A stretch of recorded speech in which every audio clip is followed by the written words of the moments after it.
Continuamos, amigas, amigos, son las 8:33 de la mañana. Como todos los martes, tenemos nuestro contacto con nuestro querido colega Vladimir Kislinger.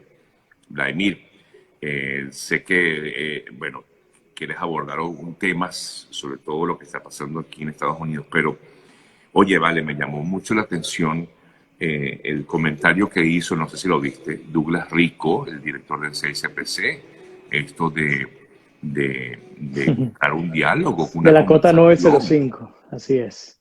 O sea, a ver, está bien, ojo, yo entiendo que hay que buscar maneras de acabar con esta situación, pero estamos hablando de la policía científica, la más importante del país, eh,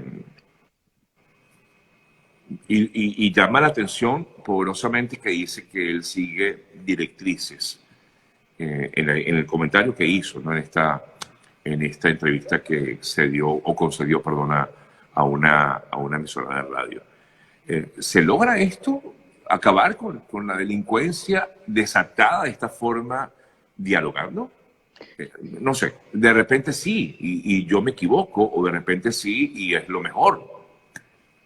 A ver, Sergio, por supuesto la respuesta está implícita, ¿no? Es y es no. Recordemos cuando Freddy Bernal, estoy hablando hace un poco más de 10 años, Okay. él inició, igual con José Vicente Ábalos, iniciaron procesos de conversación, de diálogo con supuestos líderes negativos de la comunidad, varios de ellos, digamos, agrupados en estos colectivos y otros en bandas criminales. Recordemos aquella fatídica toma en la que aparece José Vicente Ábalos, que él en esa oportunidad era alcalde en la ciudad capital, aparecía con hombres fuertemente armados que pertenecían a bandas. Y él decía, pues, que hasta ellos eran necesarios para, palabras más, palabras menos, eran necesarios para construir la patria grande de Bolívar y todo este cuento. Lo que está ocurriendo hoy día en Venezuela es consecuencia de una política que ha manejado tanto Maduro como lo manejó Chávez en su oportunidad. Una política en la que no tocaban estos grupos criminales, y esta es la respuesta que hay que destacar, y no solamente no Y han tocaban. agarrado fuerza por eso mismo. Correcto, pero ya va, no solamente que no tocaban, Sergio, hay que entender quién armó a estos criminales, porque el armamento que utilizan es armamento de guerra y quien controla el armamento de guerra de manera exclusiva es son los cuerpos militares en Venezuela. Esto por un lado. Por otro lado, entender que estos grupos de choque, estos grupos violentos, bueno, estaban para controlar también a poblaciones y a barriadas enteras para contenerlos ante cualquier tipo de explosión. Ahora, como suele ocurrir, la torta se devuelve y Okay. vamos a los casos, por ejemplo, los de Colombia, con los carteles. Los gobiernos colombianos llegaron a negociar con carteles de la droga, entre ellos el cartel de Medellín, pero cuando tú negocias con criminales, tú no puedes pretender pensar que vas a cohabitar en un clima Claro. de paz. En A ver, algún momento va a explotar la realidad. yéndonos un poco a ejemplos de lo que ha ocurrido en Latinoamérica, y tú tocas el tema de Colombia, se negoció, por ejemplo, con las FARC, cosa que ha sido, por un lado, muy criticado, por el otro lado, muy aplaudido. Si es cierto, se logró una cierta pacificación, pero bueno, vimos la consecuencia posterior, que es una ala disidente que no estuvo de acuerdo con esa negociación, o por lo menos estuvieron en el principio, y vemos cómo está actuando ahora Sí, esta Sergio, pero, especie. Dime. y discúlpame que te No, atropelle no, allí, no debería, quiero. pero Ajá. fíjate que cuando hablas de ala disidente, tú sabes que yo nunca he estado de acuerdo con llamar a la FARC como, digamos, el grupo armado de la FARC como un ala disidente. Para mí Ok, sigue siendo el ala militar de un grupo terrorista que ok, tiene beligerancia política gracias a una negociación con criminales. Tú ok. acabas de dar en el clavo. Tú no puedes negociar bajo ningún concepto con criminales. El mejor ejemplo está en que Iván Márquez y Jesús Santrich, que son los principales líderes de la cúpula de la FARC, que consiguieron beligerancia política gracias a Santos, están en Venezuela matando a medio país también. Entonces, ya no solamente el problema de Colombia, sino el problema de Venezuela. Ahora, vamos a aterrizar la idea en tu pregunta inicial, hablando de Douglas Rico como jefe del Cuerpo de Investigaciones Penales y Criminalísticas en Venezuela y lo que ha dicho en términos de negociación. Aquí denota dos elementos que nos saltan a la mente. El primer elemento que puede denotar es incapacidad, es decir, el gobierno venezolano no está capacitado para poder hacer frente a una banda de quién sabe cuántas personas, asumo que no es muy numerosa, pero muy bien armada, que pues por su posición geográfica, estratégica, dentro de esas barriadas, tiene cómo hacerle frente a quien se atreva a meter allí. Esto en primer lugar, la ineficiencia, la incapacidad de poder entrar y hacer lo que se tenga que hacer. Y aquí voy a hacer un paréntesis. En el 2011 me tocó visitar Sao Paulo, en Brasil. Y Sao Paulo, al igual que Río, tienen unas particularidades, unas similitudes con el caso venezolano, grandes barriadas, etcétera. Yo recuerdo, Sergio, porque estaban haciendo una limpieza total. Suena horrible lo que estoy diciendo, pero esta gente necesitaba limpiar de los grupos criminales a las principales capitales de Brasil, porque venía el Mundial, porque venía una cantidad de eventos importantes, entre ellos, si mal no recuerdo, el Olímpico, etcétera. Bueno, cuento corto, los grupos militares y los grupos de policía se tuvieron que preparar para entrar como había que entrar, costara lo que costara. En Colombia, cuando Uribe llega también a la presidencia, ocurrió algo similar. En el primer periodo no les quedó otra que entrar como había que entrar. Y en Colombia hay un barrio muy famoso que es el barrio Brooklyn, que tuvieron que entrar con toda la fuerza y llevarse a quien se tuvieran que llevar. En el caso de Venezuela, creo que eso debería ocurrir. Creo que, el personal policial y militar no está capacitado de ninguna manera para hacerle frente a este grupo Pero de es que, estos por grupos favor, criminales. tenemos algún tipo de acto de este tipo, mira cómo termina. Pues no termina. Sí. A ver, para empezar, los mismos cuerpos policiales no se atreven ni a acercarse porque saben que están superados. Están superados, así es. Y no solamente eso, Sergio, el pensar cuáles son las consecuencias, ahora vamos al aspecto político, de echarte, como decimos en Venezuela, echarte encima a grupos como estos. Y no lo hemos visto solamente con la Cota 905, lo hemos visto con otros grupos que se han convertido en un dolor de cabeza para Maduro y su gente. Ahora, esta negociación, ¿cuál es la única? Porque Douglas Rico dice, bueno, acá lo que estamos negociando es para que se entregue de manera pacífica las armas. Obviamente entendemos que es una declaración política para que suene Claro, bonito, pero aquí nadie no va a hay. ponerle sus armas, y menos esta gente que tiene armas de altísimo calibre. Ahí vamos a poner las armas porque nos están diciendo vamos a reunirnos. Sí, No, fíjate que en los 70, Sergio, ustedes saben que a mí me gusta mucho tratar de traer contexto para entender qué ocurre en nuestro continente. En los 70, finales de los 60 y todos los 70, uno de los barrios más peligrosos acá en Estados Unidos era el barrio de Brooklyn, donde estaban las mafias italianas. Y en Brooklyn también se tuvo que entrar con todo, sin ningún tipo de contemplación. Entonces, eventualmente, y eso lo saben los grupos armados y las bandas criminales en Venezuela, eventualmente quien sea que le toque gobernar, pues va a tener que prepararse para poder entrar. ¿Eso se va a resolver de golpe? No. El mejor ejemplo es todo lo que tardó Colombia en limpiar lo que pudo limpiar, hasta que llegaron a aquel eslogan que yo siempre digo, Colombia, el único riesgo es que te quieras quedar, porque es que en Colombia hasta las alcabalas no eran ni de los militares, las alcabalas eran de los grupos terroristas. Todo eso se acabó en el gobierno de Uribe, la gran mayoría, pero fue producto de un trabajo que duró años de desmantelamiento del grupos criminales organizados que pueden ser sumamente letales. Entonces, cerrando la idea, sabemos cuál va a ser la conclusión, cuál va a ser el resultado. Probablemente si llega a una negociación, un acuerdo con estos grupos criminales, van de manera efectista, van a intentar mostrar unas armas, mostrar a un par de individuos que supuestamente se entregaron, pero ustedes saben cuál es la realidad. La delincuencia va a continuar, la violencia va a continuar, y es por naturaleza. Y te doy otro ejemplo rápido. El día de ayer retratamos en Tampa Hoy una noticia, no sé si ustedes la vieron, de Puerto Rico. Unos turistas de Estados Unidos fueron a Puerto Rico y fueron al famoso barrio de La Perla. Ustedes recordarán La Perla por cantantes como Calle 13, entre otros. Bueno, estos turistas fueron a comprar sustancias estupefacientes en La Perla y les advirtieron que no tomaran fotografía. Uno de estos turistas decidió tomar fotografía, que fue desaparecido, y el día de ayer consiguieron un cuerpo calcinado que aparentemente corresponde a esta persona. Entonces, si esto pasa en estos países, pues mucho más pudiera ocurrir en países donde la ley sencillamente no hay manera de aplicarla. Así que bueno, pues el resultado ya lo esperamos, ya sabemos qué va a ocurrir, y el caso de la Cota 905 es solamente un ejemplo, porque pudiéramos irnos al sur de Venezuela y hablar del control de la minería y las mafias organizadas que están allí operando a la luz del día. Bueno, fíjate lo que estaba comentando hace rato de las ciudades más peligrosas del mundo.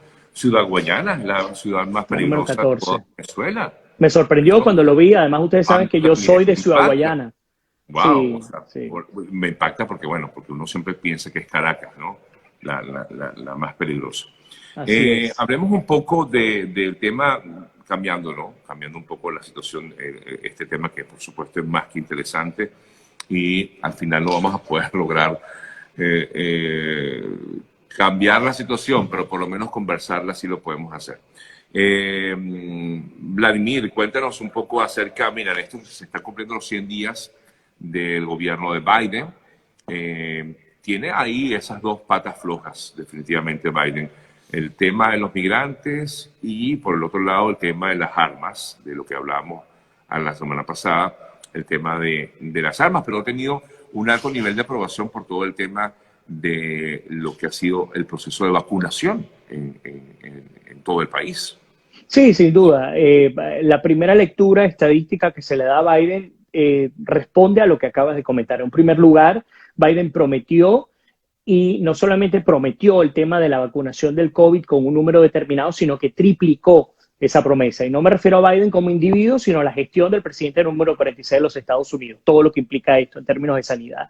Uno de cada tres estadounidenses al día de hoy ya tiene todas las dosis, está completamente vacunado. Ahora, es interesante, Sergio, lo que está pasando, el fenómeno, y a veces uno recuerda aquel eslogan que no me gusta, aquel dicho que dice Dios le da pan al que no tiene dientes. Me hace recordar ese eslogan o ese dicho porque resulta que ahora hay abundancia, sobreabundancia de vacunas en los Estados Unidos. Cualquier persona mayor a 16 años puede salir en este momento, yo puedo salir ya a vacunarme inmediatamente. Pero resulta, Sergio, que la gente ya no se quiere vacunar o muchos no se quieren vacunar o porque recibieron la primera dosis y entienden que llega a un 75-80% de efectividad como la Johnson Johnson y se quedan con eso sin pensar en las nuevas variantes y la necesidad de la segunda vacuna, o pues sencillamente porque les da miedo vacunarse, sea por la Johnson Johnson, que por cierto ya van 15 casos de personas con coágulos en el cerebro, aunque ya nuevamente las autoridades sanitarias permitieron que volviera la vacuna. De hecho, se comenzó o se reinició la vacunación de la Johnson, con la Johnson Johnson aquí en Miami-Dade. Correcto, de hecho el domingo comenzó en Tampa, FEMA autorizó también que se reiniciara, ya están vacunando. Ahora, pero fíjate el contraste. Ayer, por ejemplo, me tocaba retratar lo que estaba pasando en Honduras. En Estados Unidos se espera, yo les comentaba que, y tú lo sabes muy bien, que entre el mes de junio y julio hay un excedente de vacunas de al menos 70 millones de dosis. Estamos hablando que con eso vacunas a la totalidad de la población venezolana y todavía te sobran por lo menos 5 millones, 10 millones, 15 millones de dosis, dependiendo de cuánta gente se nos ha ido y no conocemos. Pero el tema está en que hay países como Honduras, donde para 10 millones de personas residentes en Honduras solamente han llegado 59,000 vacunas. Entonces, Centroamérica, sobre todo, ha comenzado a pedirle al gobierno de Biden que envíe vacunas para Centroamérica. Ojalá y lográramos pedirlo en Venezuela. Ustedes saben cuál es la realidad. Es muy triste porque ya, por ejemplo, Estados Unidos entregó en calidad de préstamo las primeras 2.5 millones de dosis a México y se espera que las sobrantes de, por cierto, AstraZeneca, que han llegado también acá a Estados Unidos, entre otras vacunas, puedan ir a América Central y puedan incidir, porque también lo que está ocurriendo en América Central en términos del COVID es bastante dramático. Ahora, por un lado tenemos el tema de la vacunación y lo que ha influido positivamente en la gestión de Biden, más de casi el 60% de la población sigue, respeta, está de acuerdo con la política de Biden en términos sanitarios por el asunto de la pandemia, pero, y tú lo comentaste muy bien, hay dos talones de Aquiles y la verdadera piedra en el zapato para Biden es el tema migratorio, como número uno. Como número dos, el tema de las armas, pero el tema de las armas no es un asunto exclusivamente demócrata y en Claro. segundo lugar es un asunto que es de vieja data. Sí, entiendo que la migración también. Sin embargo, por las declaraciones de Biden al principio de su mandato, cuando tomó posesión el 20 de enero de este año, y todo lo que ha ocurrido hasta ahora, y ver que los campamentos estos, no improvisados, pero los campamentos remotos continúan para recibir a estos niños, sigue la separación de familiares, hay drama en la frontera de todo tipo, pues por supuesto esto le ha costado a Biden en ese tema la mayoría en términos de rechazo. Dramático, por cierto, y creo que tú lo mostraste, esta imagen que pudimos ver, este video al que todos tuvimos acceso, el cual aparece una madre venezolana con 2 niños menores de edad saltando uno de los muros que dividen la frontera con México y Estados Unidos. Con infrarrojo pudo ser identificada esta persona. Los coyotes lograron montarla en la cerca y luego bajarla con unas cuerdas, pero bueno, finalmente fue aprendida por parte de la patrulla fronteriza. Esto está pasando, uno piensa que son solamente centroamericanos y mexicanos, y no es así. Hoy en día el flujo migratorio de venezolanos que están tratando de ingresar a Estados Unidos, incluso por vía ilegal, por vía de coyotes, es enorme. Y yo quiero pedirle a ustedes que nos están viendo en este momento, y sobre todo aquellos que tienen familiares que lo están pensando, que tengan mucho cuidado, que si piensan venir a los Estados Unidos, vayan por las vías regulares. ¿Qué significa una vía regular? Si usted no tiene visa, si usted no tiene pasaporte, pero usted logró llegar a México, váyase a los puentes fronterizos y entréguese un oficial de migración. Eso va a suponer que va a pasar un tiempo en un centro de detención, pero usted va a poder entrar de alguna manera, digamos, legalmente, va a poder solicitar un asilo, va a poder estar ante un oficial de inmigración y si hay una razón probable, creíble, usted va a poder conseguir un parol para afrontar su solicitud migratoria en libertad. Si usted intenta con un coyote, las cosas que le pueden ocurrir van a ser, sobre todo las mujeres, van a ser gravísimas. De hecho, dice que al menos el 70% de las mujeres que viajan solas son violadas. Es decir, 7 de cada 10 mujeres son violadas, son ultrajadas. Y mucho peor cuando uno le paga a los coyotes y esos coyotes te mantienen secuestrados, te piden más dinero y las consecuencias son enormes. Así que es lo que quisiera pedirles porque me lo más importante es la perfecto vida. que lo digas, Vladimir, porque efectivamente ayer lo comentaba, yo he recibido también muchos mensajes, incluso una joven me escribía, me dice, Sergio, quiero irme por la frontera, ¿qué me recomiendas? Y le dije, no lo puedes hacer, no lo hagas, es muy peligroso, es muy delicado y lamentablemente le dije, tengo que ser crudo contigo, pasa esto, lo que tú acabas de comentar. Me dicen, bueno, pero en serio, si pasa eso y de verdad que yo no te puedo decir, vente, no lo hagas. Lamentablemente las fronteras están cerradas, no hay contemplación con nadie, puede que alguna persona haya cruzado de forma ilegal, claro que sí, ha ocurrido, como lo acaba de comentar Vladimir, pero terminan teniendo consecuencias y que pueden terminar en una deportación que va a ser peor en todo caso para la persona.